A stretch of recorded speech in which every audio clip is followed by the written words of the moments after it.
Picture this. It's 2026, and the Arctic is heating up, literally and figuratively. With ice melting faster than ever, new shipping routes are opening, rare earth minerals are up for grabs, and superpowers like China and Russia are circling like sharks. Now, whispers out of Washington suggest the US is eyeing Greenland again. That massive island that's 80% ice but packed with strategic gold mines. Could this be the next Alaska purchase?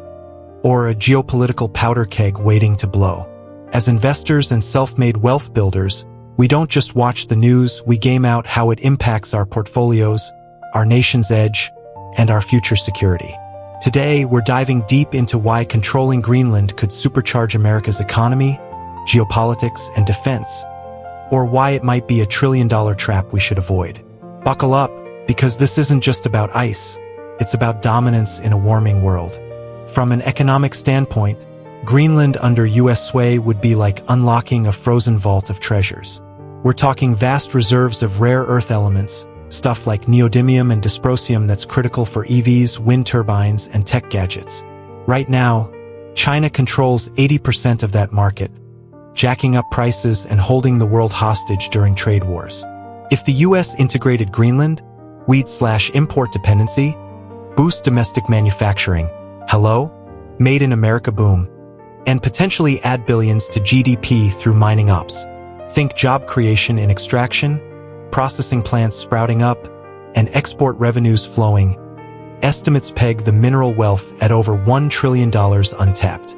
Plus, with Arctic sea lanes thawing, US-flagged ships could dominate shorter trade routes from Asia to Europe, cutting shipping costs by 20 to 30% for American companies. That's a win for inflation control and supply chain resilience, especially post-COVID chaos. Geopolitically, it's a masterstroke for maintaining US primacy. Greenland sits like a sentinel overlooking the North Atlantic, giving us leverage against Russia's northern fleet expansions and China's belt and road incursions into the Arctic. Controlling it would solidify NATO's northern flank, deter aggression in a region where tensions are rising. Remember those 2025 submarine skirmishes near the North Pole? It'd also counter Beijing's Polar Silk Road ambitions, where they're already sniffing around Greenlandic ports and investments. In a multipolar world, this move keeps America as the indispensable power, influencing global rules on Arctic governance and resource sharing. On defense, the upsides are crystal clear. We already have Thule Air Base there, our northernmost outpost for missile warning and space surveillance. Full control means expanding that into a mega hub, more runways for F-35s, submarine docks, even hypersonic testing grounds. In an era of great power competition, it'd provide unmatched early warning against ICBMs from Eurasia, secure our homeland, and project power into the Arctic Circle. With climate change opening new battlegrounds, owning Greenland ensures we don't get outflanked. It's like adding a massive aircraft carrier that never moves. But hold on, not everything's rosy. The flip side? Economically, the upfront costs could be astronomical. Infrastructure in that harsh environment runs billions, plus environmental regs could tie up mining for years amid lawsuits from green groups. Geopolitically, it risks alienating allies. Denmark, Greenland's current overseer, is a NATO buddy, and forcing the issue could fracture the alliance at a time when we need unity against autocrats. Defense-wise, overextension's a real threat. Pouring resources into the frozen north might dilute focus on hotspots like the South China Sea or Middle East. And let's not ignore the human element. Greenland's 56,000 Inuit majority population values autonomy. Meddling could spark insurgencies or PR nightmares, echoing past colonial blunders. In short, if mishandled, it becomes a money pit that erodes soft power and invites sanctions. Now, let's game out 3 hypothetical paths to acquiring Greenland pure thought experiment for us strategic thinkers.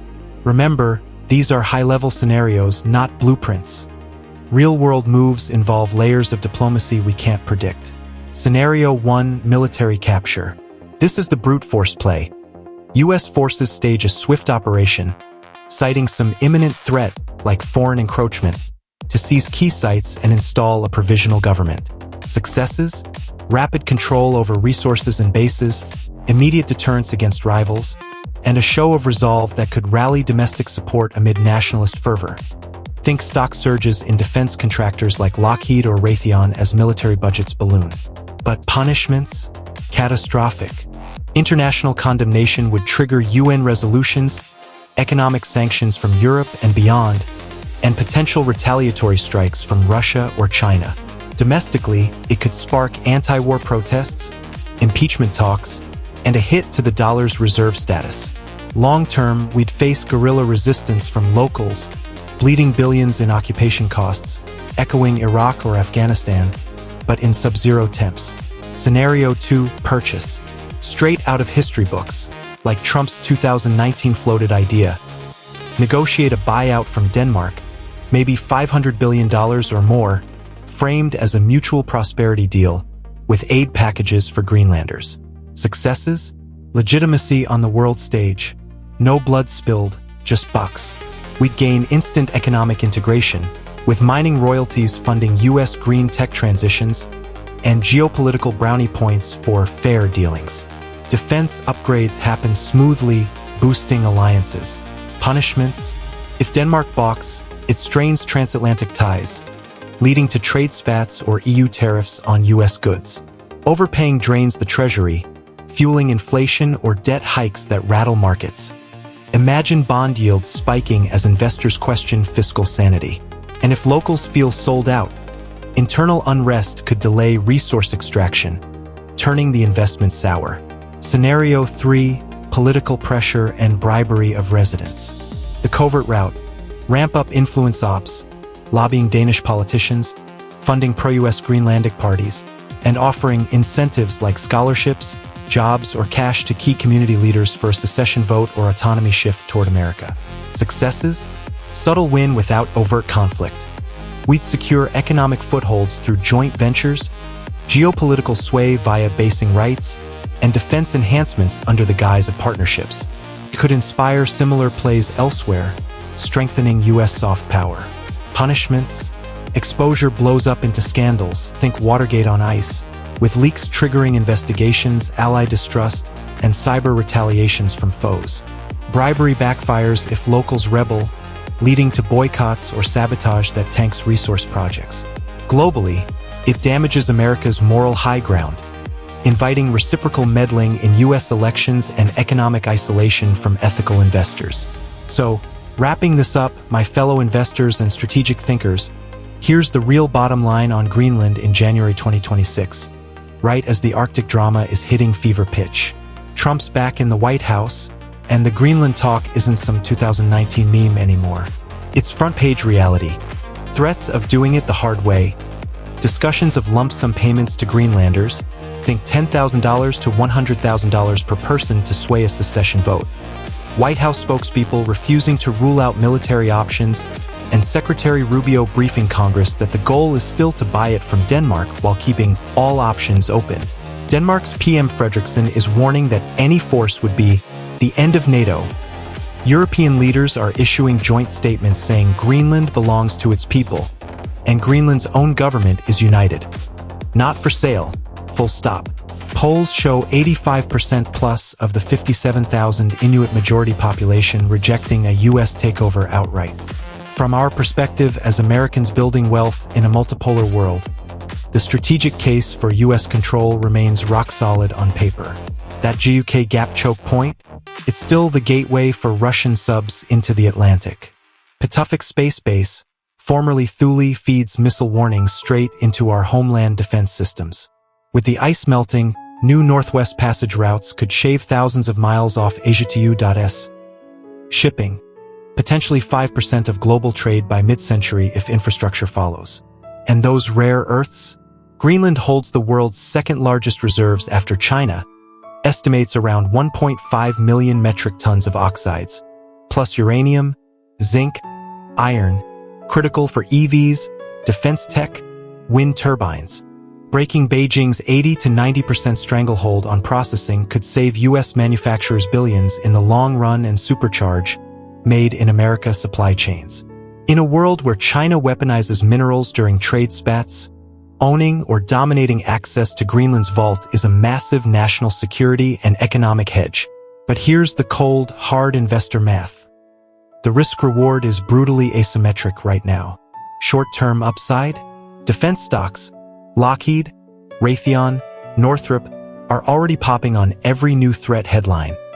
More bases, more radars, more Golden Dome missile interceptors sighted up north. Mining juniors tied to Tanbreeze or Kvanefeld projects spike 20 to 30% on acquisition rumors.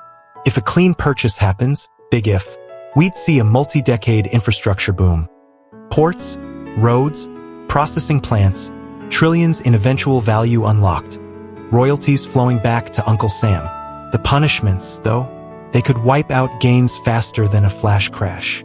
A military capture, even a swift op, would trigger global outrage. UN condemnations, EU sanctions on US exports. We're talking billions in lost trade with our biggest partners. Fractured NATO at the worst possible moment. Russia's loving this. Occupation costs in sub-zero hellscape? Think Afghanistan 2.0 but with polar bears and endless ice logistics. Hundreds of billions drained, plus guerrilla pushback from proud Inuit communities. Markets would tank on uncertainty.